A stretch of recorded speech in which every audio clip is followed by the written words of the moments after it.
Become a 3D man, ये 3D formula क्या है और ये 3D मैन का हाइपरगमी से क्या कनेक्शन है, हाइपरगमी का आज मॉडर्न डेटिंग सीन में एग्जैक्टली क्या मतलब है और इससे दूर नहीं भागना है, इससे डरना नहीं है, इससे इनसिक्योर फील नहीं करना है, इसका आप फ़ायदा कैसे उठा सकते हैं अपने फ़ायदे के लिए। I will explain you all of that. Conscious mind में क्या चल रहा है? You start feeling insecure. आप अपने को क्वेश्चन करते हैं कि मैं हर तरह से मेहनत कर रहा हूँ, हार्ड वर्किंग हूँ, लेकिन फिर भी सिंगल हूँ। ऐसा क्या है कि उसको तो मिल जाती है गर्लफ्रेंड या may be a good stable relationship, और मेरा क्या? सो कहीं ना कहीं सबकॉन्शियस माइंड में जब आप सेल्फ डाउट में आ जाते हैं या अपने को ही क्वेश्चन करते हैं, इनसिक्योर फील करते हैं, and then you start blaming कि ये सारा खेल तो सिर्फ हाइपरगमी का है, मंकी ब्रांचिंग का है, and that is why women always want to be with men who are rich.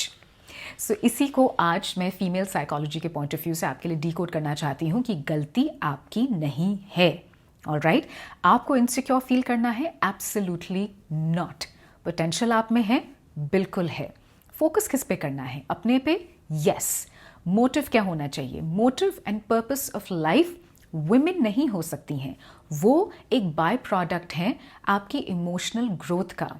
The real growth is जब आप समझते हैं कि ये हाइपरगमी जैसी जो टर्म्स हैं, साइकोलॉजिकल टर्म्स, इनका एक्चुअली मतलब क्या है एंड आप इससे फ़ायदा कैसे उठा सकते हैं। So hi guys, welcome to my channel. This is Niti here. I am a men's relationship coach और हर हफ्ते मैं आपके लिए इनसाइड इन्फॉर्मेशन लेके आती हूँ वुमेन पॉइंट ऑफ व्यू से, वो क्या सोचती हैं, फील करती हैं और एग्जैक्टली मुंह पे आपके कहती क्या हैं। ऑलराइट, और अगर आपको मेरे 1-on-1 सेशन पे आना है, ये पेड सेशंस होते हैं। ऑलराइट, सो हाइपरगमी को समझते हैं फीमेल पॉइंट ऑफ व्यू से, और आपने इनसिक्योर नहीं फील करना है बॉस, आपने इसे अपनी एडवांटेज बनाना है। सो नंबर 1, पहले ये समझिए कि हाइपरगमी जो है ना, ये एक बहुत नेचुरल, बायोलॉजिकल, फिजियोलॉजिकल इंस्टिंक्ट है टुवर्ड्स अट्रैक्शन एक फीमेल के दिमाग में। ऑलराइट, हाइपरगमी का मतलब आजकल मॉडर्न डेटिंग सीन में क्या हो चुका है कि ये तो गोल्ड डिगर्स होती हैं, ये पैसे के पीछे भागती हैं, मंकी ब्रांचिंग करती हैं। एक टाइम पे a girl will be dating you, लेकिन उसके दिमाग में 2-3 ऑप्शंस और होंगे, क्योंकि वो हमेशा सोचती हैं कि मैं एक एक ऑप्शन को ज़रूर से चेकआउट करना चाहती हूँ। Why should I miss out on any opportunity? इसलिए आपको लगता है कि कोई पर्टिकुलर गर्ल कभी 100% इमोशनली इन्वॉल्व होती भी है कि नहीं, या वो खाली 50% सबके साथ होती है, बिकॉज शी वॉन्ट्स टू सी कि कौन सा बंदा बेटर है। गर्ल्स के दिमाग में ऑफ कोर्स क्या चल रहा होता है? देखिए, लॉन्ग टर्म रिलेशनशिप के लिए हर लड़की के दिमाग में एक सवाल ज़रूर से उठता है, नो मैटर वो खुद कितनी फाइनेंशियली इंडिपेंडेंट हैं, सक्सेसफुल हैं, नहीं भी हैं, अगर हर गर्ल को चाहिए कि जो सामने वाला बंदा है उसे देख के लगना चाहिए कि हाँ, he can lead the relationship, he can handle me. तीसरा, कि स्टेबिलिटी होनी चाहिए, सिक्योरिटी होनी चाहिए, सेफ्टी होनी चाहिए। अब ये चीज़ों को लेके आपके दिमाग में क्या चलता है कि बॉस, अगर आप फाइनेंशियली इन सब चीज़ों को लेके टिक टिक टिक मार्क हो गया तो बस फिर तो कोई भी बंदी हमें मिल सकती है। वुमेन के पॉइंट ऑफ व्यू से आपने ये समझना है कि आपकी गलती नहीं है। अगर वन टाइम वो आपको डेट करके, मान लीजिए कुछ टाइम बाद किसी और के साथ चली जाती हैं, डेट करती हैं, या maybe she gets married to someone else, आप रह जाते हैं ये सोचते हुए कि मेरे में क्या खराबी थी, मैंने ऐसा क्या किया, मैंने तो अपना टाइम भी दिया, I spent money on her and my emotions also. देखिए, जो बंदा अपनी वर्क गोल्स को लेके, लाइफ गोल्स को लेके, फैमिली को लेके बहुत क्लियर है, अपनी कौन सी स्टेज पे क्या चीज़ अचीव करनी है, अपने गोल्स को लेके, टारगेट्स को लेके he is very very clear, वो रिलेशनशिप को लीड कर सकता है। अगर कोई भी इमोशनल ड्रामा होता है, देखिए गर्ल्स तो हर इमोशंस को लेके या तो ओवर एक्ट करती हैं या ओवर रिएक्ट करती हैं, हम ऐसे ही हैं। लेकिन जो बंदा इमोशनली ग्राउंडेड रहता है और हर सिचुएशन को ठीक से इमोशनली डील करता है, उसी के पीछे तो भागती हैं, राइट? अगर आप अपना सेंस ऑफ डायरेक्शन नहीं खोते बिल्कुल भी, अगर आपकी प्रेजेंस बिल्कुल सॉलिड है। देखिए, हम जब कहते हैं ना साइकोलॉजी में कि अनशेकेबल मैन कौन होता है? एवरीडे लाइफ में आपको पता है कि आपका डिसिप्लिन क्या है, आपको पता है कि आपके 24 घंटे कैसे गुजरने वाले हैं, आपको पता है एंड ऑफ द मंथ या तो आपकी सैलरी आने वाली है because you have worked out through out the month, या फिर आप बहुत अच्छे से जम के पढ़ाई कर रहे हैं, ओके, बिकॉज आपको आगे के गोल्स बिल्कुल क्लियर हैं, आपके सेट हैं। जब भी कभी कोई लड़की आपकी लाइफ में आती है तो आप थोड़ा सा हिल जाते हैं। इसका क्या मतलब होता है कि कहीं पे आपका जो सेंस ऑफ डायरेक्शन है, डिसिप्लिन है ना, वो थोड़ा सा शेकी हो जाता है। यहाँ पे आप डिस्ट्रैक्टेड हो जाते हैं। मैं हमेशा अपने वीडियोस में आपको क्या कहती हूँ कि गर्ल्स का अटेंशन और अट्रैक्शन आपकी प्रायोरिटी कैसे बन सकता है। ये एक बाय प्रोडक्ट होना चाहिए कि अच्छा ठीक है तो ठीक है, नहीं है तो मैं अपनी ग्रोथ पे तो काम करूँ ना, उससे मैं कैसे हट सकता हूँ या अपना फोकस हटा सकता हूँ। That is my point of view. क्योंकि जब आप उन्हें अपनी प्रायोरिटी कंप्लीटली बना लेते हैं या उनका अटेंशन पाने के लिए या उन्हें अट्रैक्ट करने के लिए अपनी तरफ, उससे आप प्रायोरिटी बना लेते हैं कि बस मैं ऐसा क्या बोल दूँ नीति मैम कि वो मेरी तरफ अट्रैक्ट हो जाए या मुझे लाइक करने लगे। मैं आपसे क्या कह रही हूँ कि ये सब क्यों करना है आपको।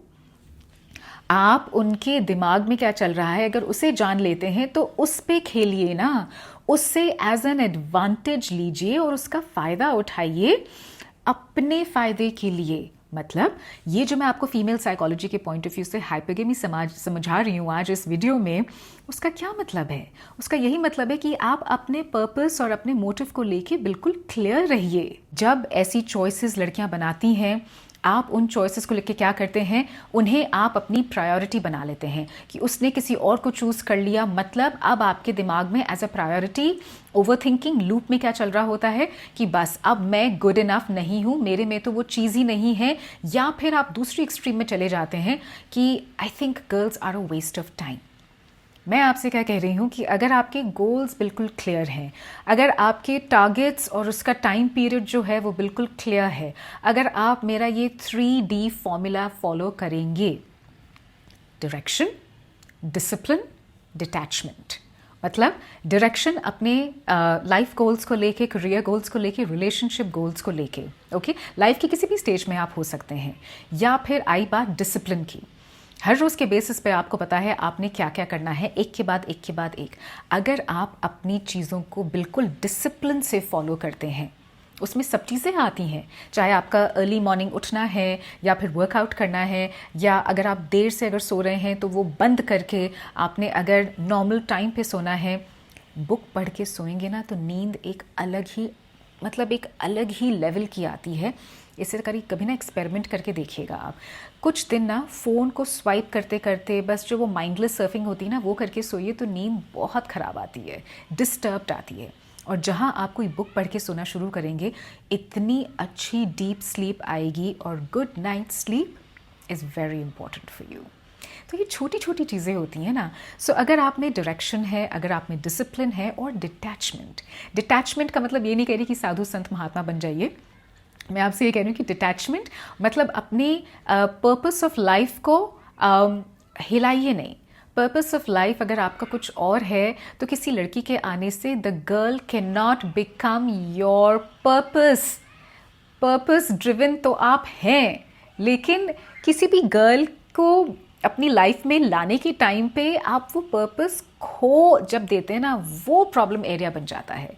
इसलिए डायरेक्शन, डिसिप्लिन एंड डिटैचमेंट जो मेरा 3D फॉर्मूला है, इसे ज़रूर से अपने दिमाग में रखिए। ओके, विमेन अगर इन चीज़ों को देखती हैं तो इसीलिए कुछ लड़के होते हैं जो हमेशा स्टैंड आउट करते हैं, क्योंकि उनमें अंदर ही अंदर ना एक काम कॉन्फिडेंस होता है। देखिए, हर किसी के साथ आपको अपने गोल्स और अपने टारगेट्स और अपने प्लान्स डिस्कस नहीं करने हैं। अंदर अपने सिक्स सेंस को, जो आपकी गट फीलिंग होती है ना, उसको सुनिए और उसके अकॉर्डिंगली चाहिए। आपका भी कोई life plan I am sure है, ज़रूर से है। और अगर आप उससे बिल्कुल जुड़े हुए हैं, you are sticking to your life plan and your targets and your goals, then I am sure आपकी जो ये बिखरी हुई एनर्जी होती है ना, स्कैटर्ड एनर्जी, वो बिल्कुल अलाइन हो जाती है। दैट इज़ वाई कुछ लोगों में ये जो काम कॉन्फिडेंस होता है कि आते हैं किसी रूम में and everybody wants to be around them, या उनकी बातें सुनना अच्छा लगता है। ज़रूरी नहीं है कि ये कोई एक उम्र के बाद ही आता है या कोई एक एज के बाद ही आता है। अगर आप में डिसिप्लिन है, अगर आप में डिटैचमेंट है और अगर आप में डायरेक्शन है, you will be able to completely align अपनी एनर्जीज़ को। बिखरी हुई एनर्जीज़ तो ना आपको पसंद होंगी अपने को लेके, ना किसी और को पसंद होंगी। And like I said, detachment जैसी चीज़ को दिमाग में ज़रूर से रखिए, क्योंकि आप ही लोग हैं जिनके मैसेजेस फिर बहुत सारे आते हैं कि मैं क्या करूं, मुझे इग्नोर कर रही है, मैं क्या करूं, मुझे मिक्स सिग्नल्स दे रही है, मैं क्या करूं, किसी और के साथ वो चली गई है एंड मैंने अपना इतनी टाइम एनर्जी वेस्ट किया इस रिलेशनशिप में। जाने दीजिए। मैं क्या कह रही हूँ आपसे, हाइपरगमी जैसी जो ये फिनोमिना है ये हर लड़की में होता है, लेकिन क्या इससे आपको पीछे हटना है? नहीं, इससे फ़ायदा उठाइए अपने फ़ायदे के लिए। देखिए, हमेशा अपने मैग्नेटिक फ्रेम पे ध्यान दीजिए। मतलब कि कोई भी फ़ोटो अगर आपके पास है अच्छी, तो वो दीवार पे या शेल्फ पे कब अच्छी लगती है? जब उसकी फ्रेमिंग अच्छी होती है। वैसे ही जब आपका मैग्नेटिक फ्रेम जो है वो अच्छा है, परफेक्ट नहीं कह रही मैं, सिर्फ अच्छा कह रही हूँ, परफेक्ट नाम की तो कोई चीज़ ही नहीं होती है। मैग्नेटिक फ्रेम अगर आपका अच्छा है तो ओवरऑल जो आपकी एनर्जी है वो बदलती है, और ये आप कैसे पाएंगे? मेरे 3D फॉर्मूला से। ऑलराइट, सो हाइपरगमी से डरिए नहीं, दूर मत भागिए, इसका फ़ायदा उठाइए अपने फ़ायदे के लिए। और देखिए ना, कोई भी फ़ोन, मान लीजिए एक एग्जांपल के तौर पे आपको देती हूँ कि कोई भी नया फ़ोन का मॉडल आता है, थोड़ा सा कम अवेलेबल होता है मार्केट में, तो उसकी डिमांड ज़्यादा होती है। जहाँ वो फ़ोन ओवर अवेलेबल हो जाता है तो उसकी डिमांड कम हो जाती है।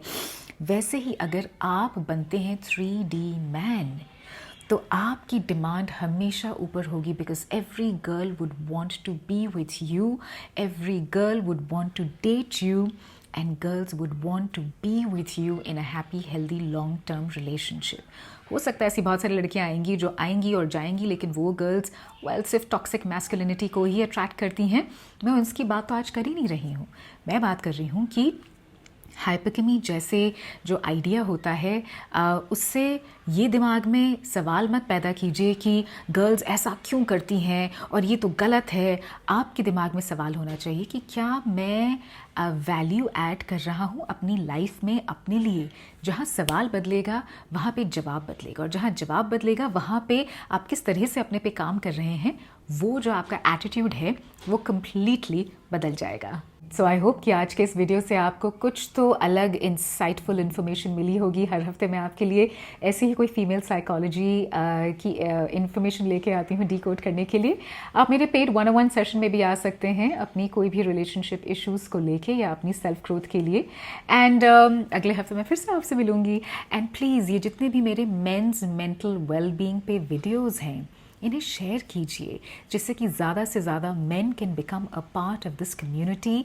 मेरी यूट्यूब फैमिली और बढ़ेगी, तो हम ये जो मेंस मेंटल वेलबींग को बहुत अंडर एस्टिमेट किया जाता है, इसे हम थोड़ा सा ओवर एस्टिमेट कर सकते हैं। So I am gonna see you guys real soon. Tata.